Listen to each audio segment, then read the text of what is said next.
నాన్నగారు చాలా డక్క ముక్కలు తినొచ్చారు. జీరో నుంచి ఎదిగిన వ్యక్తి ఆయన. ఆయన గురించి అది మీకు ఇన్‌స్పైర్ చేసేలాగా అప్పుడప్పుడు కొన్ని మాటలు, కొన్ని విషయాలు చెప్తుంటే, ఏది మిమ్మల్ని బాగా మనసుకి తాకిన ఇన్సిడెంట్ ఏంటి?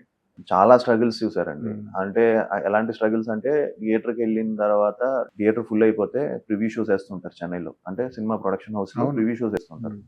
ప్రివ్యూ షోస్ ఏస్తుంటే ప్రివ్యూ షోస్‌లో హౌస్‌ఫుల్ అయిపోతే సీట్ లేదు మీరెళ్ళిపోండి అని చెప్పిన ప్లేస్ హ్మ్. హ్మ్. ఆ పొజిషన్ నుంచి అంటే ఇక్కడ ఇక్కడ లేదమ్మా ఈసారి ఫుల్ అయిపోయింది. హ్మ్. ఆహ్, నెక్స్ట్ నెక్స్ట్ షో ఏదైనా ఉంటే చెప్తాం హ్మ్. అని చెప్పేసి అలాగే కొన్ని సందర్భాల్లో బస్ ఎక్కించి మా డ్యాడీని కాదులెండి. హ్మ్. కొన్ని కొన్ని సందర్భాల్లో మా తాతగారిని బస్ ఎక్కించి బస్సులో ఇది లేదని చెప్పి దింపేసి దింపేసి సీట్ లేదని. ఇలాంటి హ్మ్. నుంచి వచ్చిన ఇది కదా! హ్మ్. సో, వి హావ్ సో, అంత పొజిషన్ నుంచి వచ్చారు కాబట్టి ఆయన ఎంతో స్ట్రగుల్ అయ్యారు. నేను ఆ స్ట్రగుల్ తెలుసు. హ్మ్. అంటే చాలా స్ట్రగుల్ అయ్యి ఆయనకి అంటూ ఒక నేమ్ తెచ్చుకొని ఇండస్ట్రీలో ఎంతో కష్టపడారాయన. సో, నాకు తెలిసి అదే నేను ఇందాక చెప్పినట్టు ఆయన ఆ కష్టం వల్ల ఆయన ప్రతి వాళ్ళని అర్థం చేసుకుంటాడు. హ్మ్.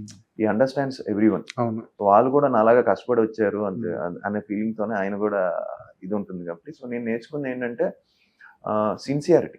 ఆయన ఏం చేసినా ఆయన చాలా సిన్సియర్‌గా చేస్తారు. హ్మ్. 100% ఇస్తారు. హ్మ్. అది చిన్న ఒక మామూలు ఒక చిన్న డాక్యుమెంటరీ వాయిస్ ఓవర్ అయినా, ఒక పెద్ద సినిమాకి వాయిస్ ఓవర్ అయినా, లేదంటే ఒక ఈవెంట్ అయినా. ఈవెంట్ అయినా, అవును. ఏదైనా కూడా 100% ఇవ్వడం అనేది ఆయనతో నేర్చుకుంది. హ్మ్. అది ఐయామ్ ట్రైయింగ్ టు ఇంప్లిమెంట్. అది హ్మ్. ఇప్పుడు మనం అది చాలా నేర్చుకోవచ్చు అవును. ఆయన దగ్గర. హ్మ్. హ్మ్. డిసిప్లిన్‌గా ఉండేవారండి? అంటే వెరీ డిసిప్లిన్.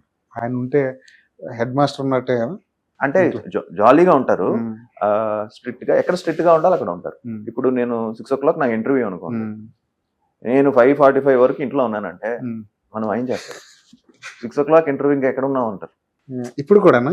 ఆ! ఆ! ఇప్పటికి కూడా అంటే హ్మ్. ఆయనకి తెలిసిందంటే టైము హ్మ్. Push me. హ్మ్. హ్మ్. వెళ్ళాలి తప్పు అలా వెయిట్ చేయించకూడదు.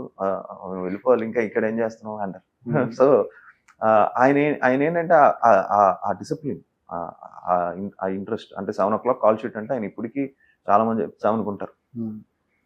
మిస్ అవ్వదు హ్మ్. టైమింగ్. హ్మ్. సో, అలాంటివన్నీ మా తాతగారు, డ్యాడీ వీళ్ళందరి దగ్గర నేర్చుకుంది దోస్ థింగ్స్. హ్మ్.